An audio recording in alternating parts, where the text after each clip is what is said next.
Great, okay.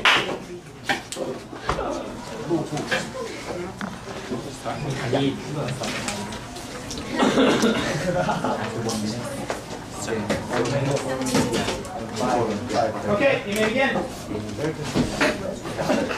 Good afternoon, ladies and gentlemen. As you all know, my name is Gu, and today we are going to discuss about the motion genetic screening of fetuses should be illegal. And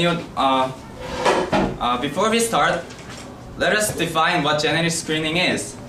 Genetic screening is a systematic search for persons with a specific genotype, and a fetus is an animal or human being in its later stages of development, which is over 9 weeks of pregnancy.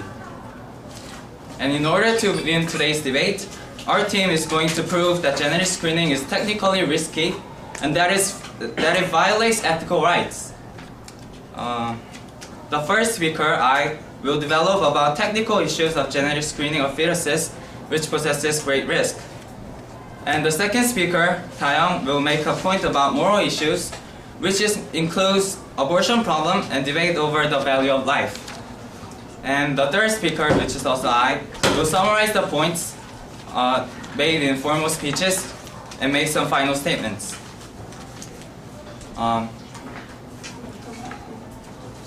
As the first speaker, I will discuss the technical point of view of potential prenatal testing. Prenatal testing is one of the many kinds of genetic screening, and the reason why we are discussing this specific type of genetic screening is because this is a test that is directly related to fetus. And the aim of this test is to detect birth defects such as genetic disease, Down syndrome, chromosome abnormalities, and other conditions in a fetus before it is born. And as you can see, there's no harmful intention in this test. However, the risks are serious. According to the New York Times, federal studies found that prenatal testing increases the risk of an infant being born with premature or absent body parts. And researchers studied more than 100 infants with limb defects in 6 states: New York, New Jersey, Arizona, California, Maryland, and Illinois. Surprisingly, 7 of the 9 infants that had missing toes or fingers had mothers who underwent the sampling test. Furthermore, Centers for Disease Control and Prevention says that infants whose mother had undergone the chorionic villus sampling, which is getting a sample of placental tissue for test, from 1998 to 2002, had 0.03% risk of missing or having undeveloped fingers or toes. Considering the fact that approximately 14,000 to 25,000 women over 35 years old in America undergo tests in a year, that means 1 or 2 babies in America are born with missing fingers or toes each year. Now, you may think that 1 or 2 babies not a very significant number, but what are the parents? When the parents see the baby, they don't go like, "Oh, this baby is missing a finger. We're just unlucky." They don't go like that. They'll be very sad. Every baby is very important to their parent, and therefore, 1 or 2 babies with missing toes or fingers in a year is a very severe number at risk. And also, previous federal research since 1991 established that the sampling procedure raised a pregnant woman's risk of miscarriage by about 1%. And the reason for this is because sampling procedure involves direct interaction between testing devices and the mother, which is called invasive testing.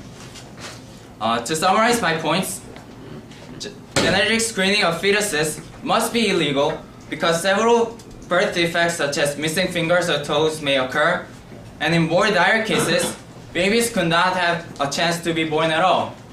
Ladies and gentlemen, please be aware that genetic screening has high risk, and please, I beg you to vote for the proposition side. Thank you.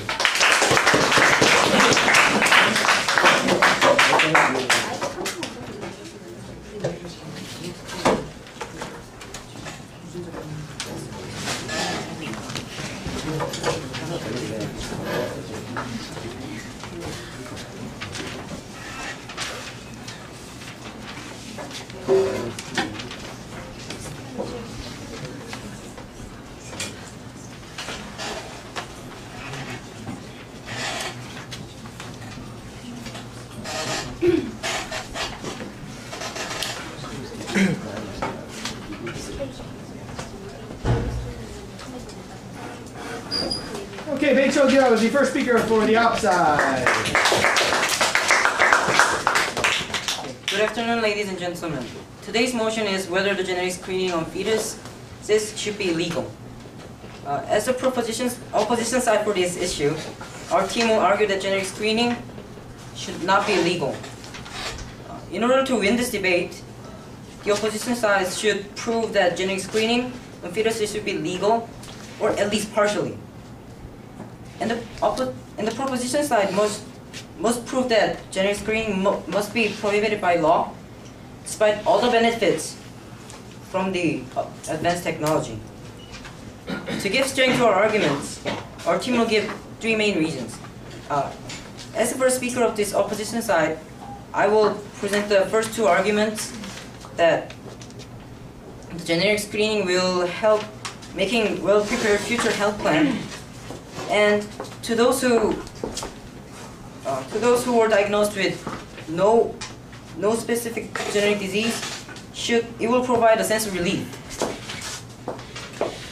And the second speaker, Dong-hyun, will elaborate on what I have discussed and present the third argument that legalizing genetic screening will bring down the cost of it. And finally, our last speaker, which I will give the last speech, to summarize and reinforce our points made. Before I move on, I would like to rebut on the arguments raised by the proposition side. They mentioned that the rate of miscarriage is mounted to 1%, which is a risk, which is very risky and harmful statistics.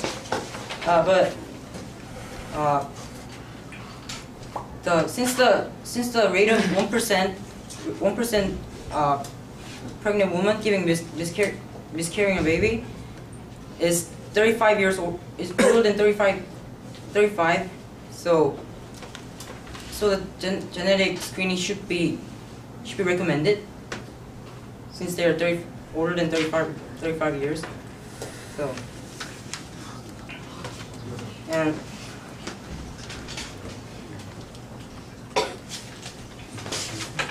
since the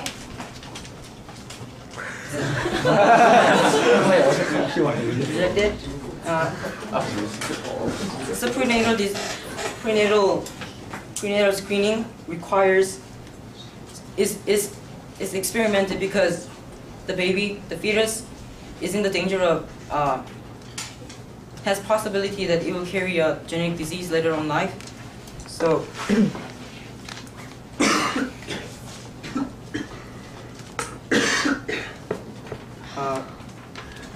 the fact that they'll be diagnosed that they will be born without genetic diseases, or they might be diagnosed with genetic diseases. So it will actually do more benefit to them because they'll be able to prepare for the genetic diseases through the diagnosis they identify through prenatal screening.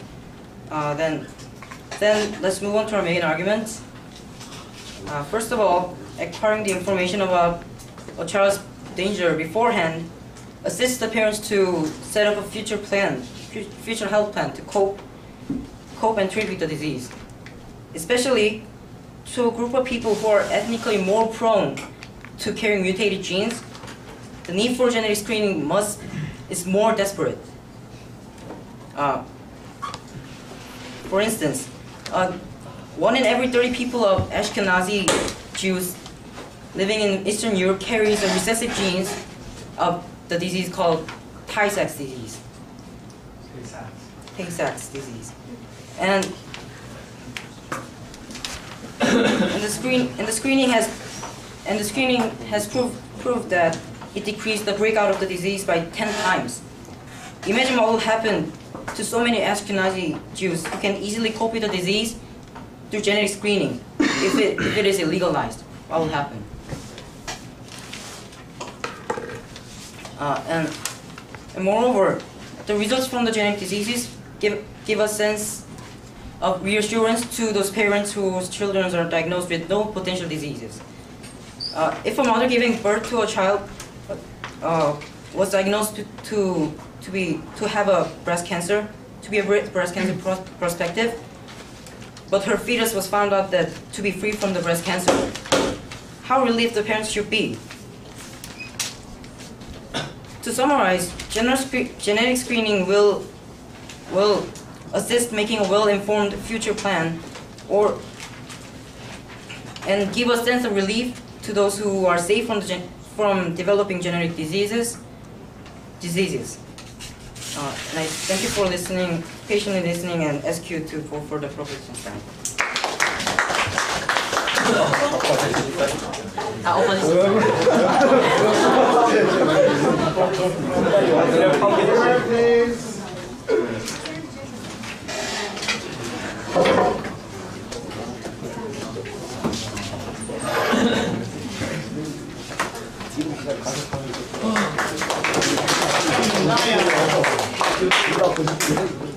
Hello, ladies and gentlemen, and Mr. Reznick. Today I am in front of you to do our debate over the motion that the genetic screening of fetuses must be illegal. Firstly, to rebut Turgil's points, at first he rebutted our proposition side's opinion about the 1% of miscarrying babies and relating to that to women over 35 years, but I don't get the relevance of it. And secondly, the second point that the opposition side has made, that after having the genetic screening of fetuses, they are relieved. But what if the consequences is positive and there is the diagnosis of genetic diseases? But I will elaborate it more as I go on. But there is no therapies for such genetic diseases before they are born.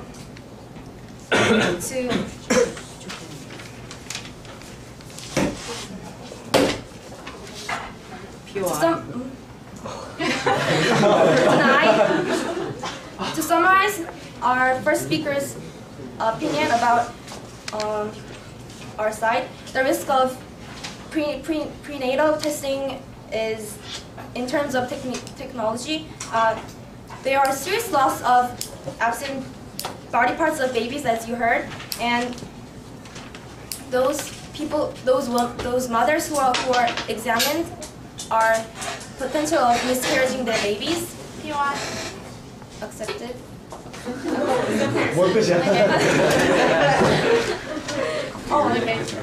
Okay. So women who are 35 years old or over are, according to Barbara Dixon, who is a certified genetics counselor in US, says that women who are over 35 have more probability of miscarriages, so they are actually recommended to get a genetic screening.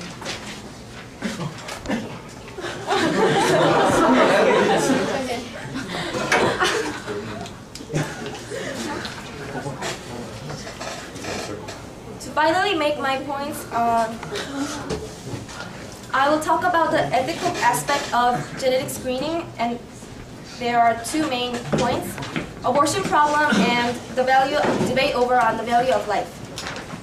Firstly, the prenatal testing increases the incentives for parents to have abortion.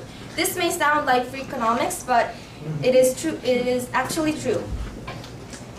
As I mentioned earlier regarding Turgil's idea, due to the fact that there is no treatments for fetuses who happen to have the genetic diseases, rejected.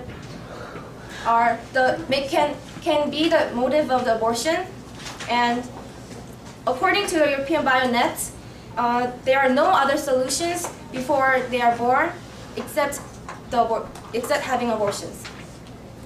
The main choices that the parents can make is whether to continue pregnancy or abortion. So, moreover,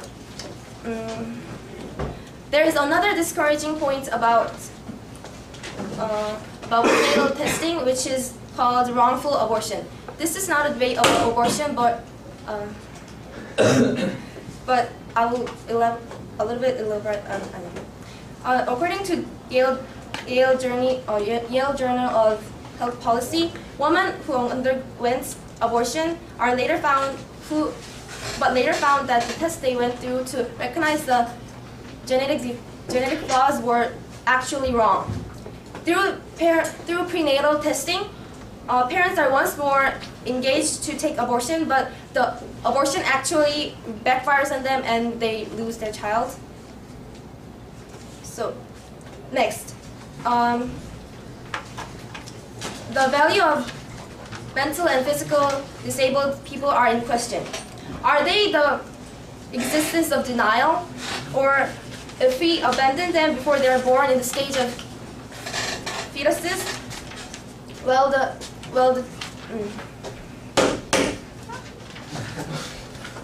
The answer is no. Through prenatal testing, the chances of abortion and not seeing the world increases.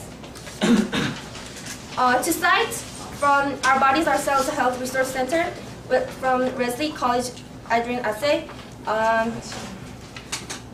she stated that the birth of disabilities may give many disabled people the implicit message inherited in the patients of abortion based on genetic characteristic is that it is not better to exist than to have a disability.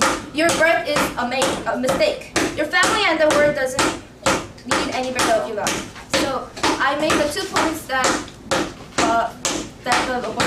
the genetic screening should be legal, and please vote for our proposition side. Thank you.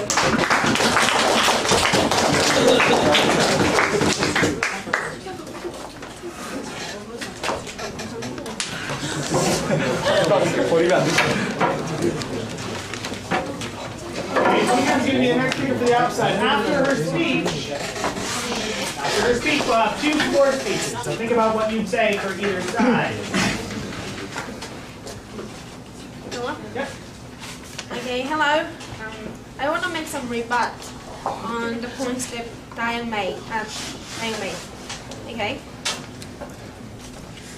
So she said there's no cure for fetuses that has a positive result of genetic screening, but actually there is. There's Gaucher disease and Gaucher disease that can be treated when it is detected, and there are so many diseases that are found, and there are so many fetuses that are cured through the genetic screening.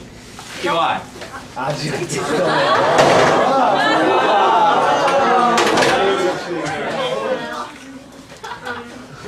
Also, she said that it's gonna increase the rate of abortion, but actually, when they get the positive result, they can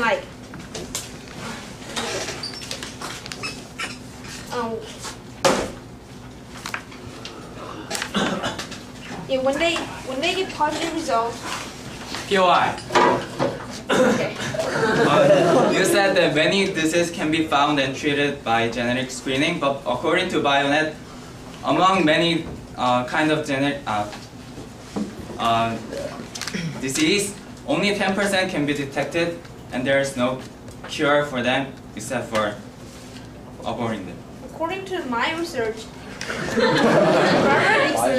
Barbara Dixon says that the risk of genetic screening is only 0.5%, and about 80% accuracy is guaranteed in genetic screening. So yeah, it's pretty different information.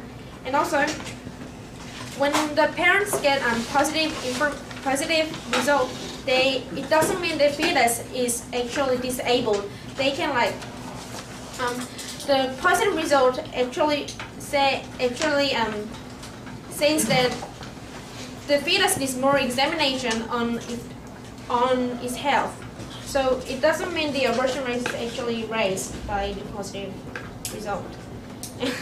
I would go on with my points. Good afternoon, ladies and gentlemen. Before I suggest my point, I want to briefly remind you of what our first speaker's point was. Our first speaker talked about the relief that genetic screening gives and how people can prepare their future health plans with the results of genetic screening.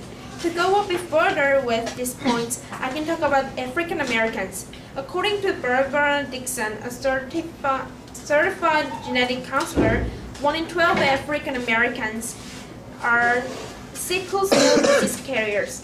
If a parent finds that their child is a non-carrier, they would feel relieved, and even though they find that their child is indeed a carrier, they will be able to plan for a further examination or treatment before it is too late.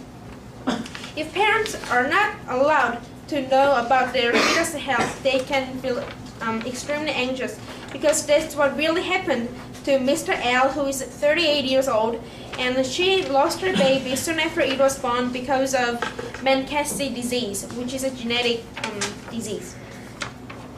She's so anxious about her second baby, who is still a fetus in her belly. Point of view, point of information. She's not allowed to get a genetic screening on these diseases because it is illegal to detect that disease in genetic screening. And our side of house strongly believes genetic screening of fetus should not be illegal because it can predict and prevent possible outcomes which are considered severe, such as cancers. Did you know that about 4,000 kinds of diseases come from genetic mutations of your own parents? And if both parents carry recessive genes for the same disorder, the rate of receiving abnormal recessive genes from both parents and being born with the disorder is about 1 in 4, which is about 25% for each pregnancy. According to the research on the tag-off rate of uncured gene mutations in one's 30s and 40s, which is done by the Human Fertilization and Embryology Authority, is just amazing. BRCA and BRCA2, which is a genetic mutation, is linked to an 80% risk of breast cancer and a 40% risk of ovarian cancer. And mutations in HMPCC gene are related to 80% risk of colon cancer. If these mutations, such as BRCA1 or BRCA2 and HMPCC, are detected and treated before they actually become cancers in their later lives, the cure would be easier and effective.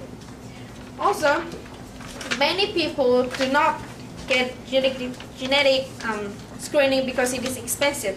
But actually, genetic screening has enough technology, and if the screening is kept illegal, people will get more genetic screening, and finally it will get cheaper. So the genetic screening is not a luxury for the old rich.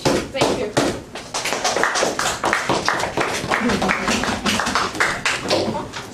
Okay, our 2 exciting floor speeches. Any volunteers? Future scientist. So, I'll speak for you also.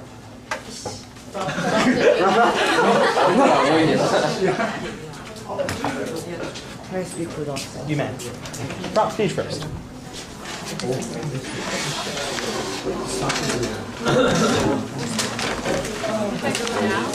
Yes. So, first of all, I'd like to ask the opposition how genetic screening itself can be a cure in itself. And I'd just like you to clarify on that and for the proposition to attack more on that if it hasn't been made clear in front of the audience. And I'd like to discuss the 2 key issues that we mentioned earlier about the right to life and the quality of life. I think regarding the value on the right to life, I think the proposition dominates because they mentioned clear evidence on how it can have the rate of abortion go up, and how it has a risk of harming fetuses even before they are born. And then regarding the second one, I think the proposition is still one again because they've mentioned that people who are disabled also have a right to life, and genetic screening can sort of ruin their chances of life. And I think you guys can elaborate more on that, and I'd like to hear a clear response on that from the opposition. Thank you very much.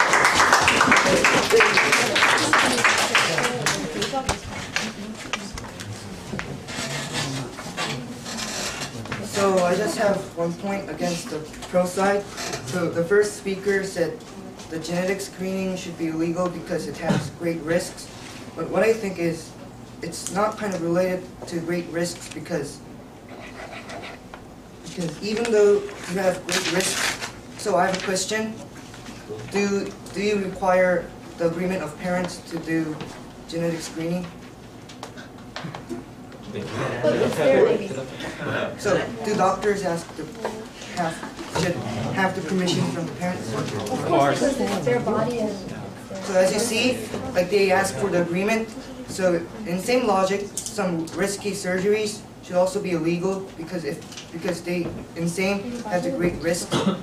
So I think the pro side talking about the great risk is kind of irrelevant to the motion. Thank you. Thank you, sir. Okay, very good. Thank you both for speakers.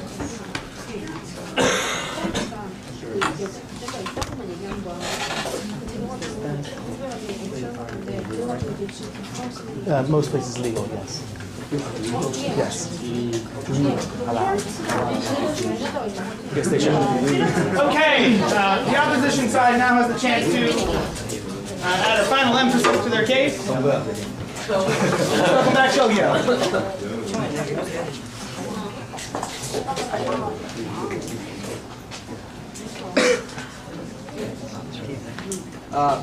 As a third speaker of the opposition team, I will summarize the points made by my first speech and Donghyun's second speech, and emphasize them.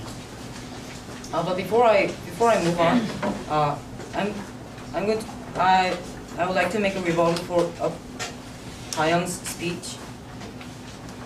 She said that some people are relieved because they are not diagnosed with genetic diseases, but what would happen to other people? But to other people who are diagnosed with genetic diseases, they'll be more well prepared to cope with the genetic disease. They will come ahead in the fetus's life. So and the early treatment of the genetic disease is really important because the early treatment of the disease reduces the costs. And it can easily much easily be treated. And also Daewon argued about the abortion, and they argued that that people will have the incentive to have an abortion recklessly without even thinking. But there are genetic counseling that will assist their making decisions to more inform better and interpret the results better. So they're wrong about the reckless abortions, and I'll move on to summarizing and emphasizing the points made in the opposition speeches. In my first speech, I talked about the relief coming from the result that there are no genetic diseases diagnosed. So, and I talked about talked about the examples of the Ashkenazi Jews, that they are more prone to disease called Tay-Sachs disease, and genetic screening can easily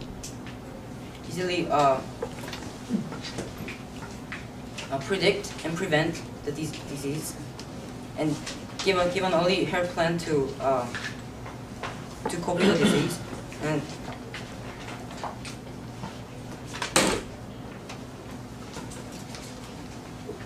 And the second speaker, Dong-Yeon, talked about how genetic screening can predict and prevent the possible outcomes when they are considered serious. She talked about the BRCA1 and BRCA2 and HMPCC, and the risk of the cancers they cause, to talk about the importance of the genetic screening. And she also talked about the African Americans, examples of the African Americans, how they are more prone to sickle cell disease, and a sad case for this is when a pregnant woman who had her child dead because of the Menkesi disease. And also she said that if genetic screening is illegal, the cost of the genetic screening will decrease as the laboratories are conducting more genetic screenings. Genetic screening is, for sure, a controversial issue. However, screening gives people relief and helps their plan for a healthy future. Also, by undergoing genetic screening, recessive gene carriers will be able to avoid scary results that gene mutations can cause and live a healthy long life. Also, legalization of genetic screening will bring costs down so that genetic screening is not luxury only for the rich. And on these grounds, we stand to oppose our votes for our side of the house that genetic screening of fetus should not be illegal. Thank you for listening.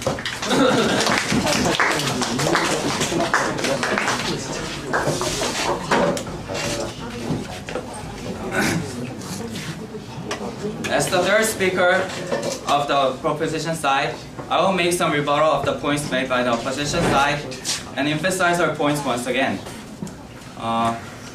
First of all, in their second argument, they said parents can get relief if there's negative, if the test results is negative. But I don't know where you got the sources, but as I said, my research said that the test shows that there can be disease, but there's no cure provided. And you said about Dong-Yeon said that 80% of the test can well detect the possibility of disease, but 80% is not enough. Is it highly reliable? I mean, if 20% can be detected wrong, there can be wrongful abortion, as Daewon said, which is aborting the baby even though it didn't have any disease. And yes. The positive result does not mean the fetus is sick. It means that both parents have the gene mutation that it can be transmitted to, it can be inherited to the fetus. So the positive result actually encourages more examinations to be on the fetus. It doesn't mean that fetus is sick.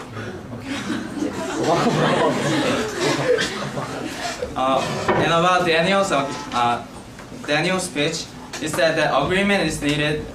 If there's an agreement, there can such genetic screening can be permitted, but the babies don't.